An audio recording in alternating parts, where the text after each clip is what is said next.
আছে রশ্মির প্রান্ত বিন্দু কয়টি? রশ্মির প্রান্ত বিন্দু কয়টা হবে? একটা হবে রশ্মির প্রান্ত বিন্দু। যেমন দেখো এটা হচ্ছে টর্চ, আলো বেরোচ্ছে, তাই তো? এটা যতক্ষণ পাবে ততটুকু কিন্তু যাবে। প্রান্ত বিন্দু আমাদের কাছে জানতে চেয়েছে, প্রান্ত বিন্দু। প্রান্ত বিন্দু কোনটা? ক্লিয়ার বোঝা গেল? তাহলে প্রান্ত বিন্দু কটা হবে? একটা বা একটি। বুঝতে পেরেছো? তাহলে রশ্মির প্রান্ত বিন্দু কয়টি?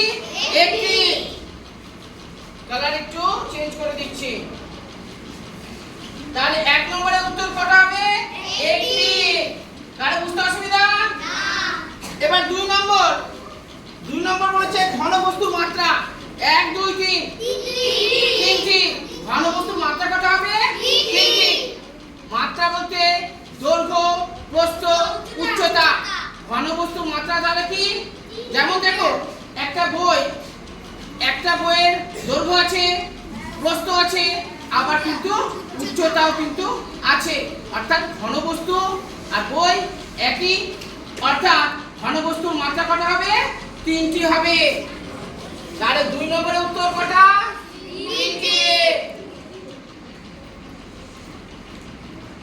এবার 3 নম্বর বলছে 75 পয়সা সমান কত টাকা? 75 পয়সা সমান কত টাকা? 75 পয়সা সমান এখানে নিচ্ছি 3 নম্বর।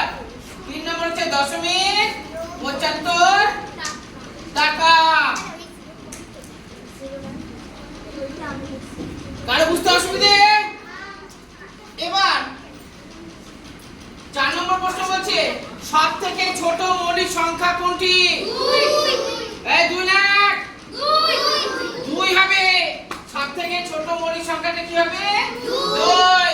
4 নম্বরের প্রশ্নের উত্তর কত হবে? 2। এবার 5 নম্বর প্রশ্ন ভালো করে দেখো। 5 নম্বরে কি আছে? মিশ্র ভগ্নাংশ আছে। মিশ্র ভগ্নাংশটাকে আমরা অপ্রকৃত ভগ্নাংশে পরিণত করব। এই যে আমাদের মিশ্র ভগ্নাংশ, নিয়ম কি বলেছিলাম? এখানে আগে টুকে নিই। 5 7 গুণ 8। দেখো নিয়ম কি বলেছিলাম আমরা? মিশ্র ভগ্নাংশ থেকে অপ্রকৃত ভগ্নাংশ করার। এটার সাথে এটা কিসের সম্পর্ক? গুণ। আর উপরেরটা যাবে যোগ। অর্থাৎ 5 8 40 আর সাথে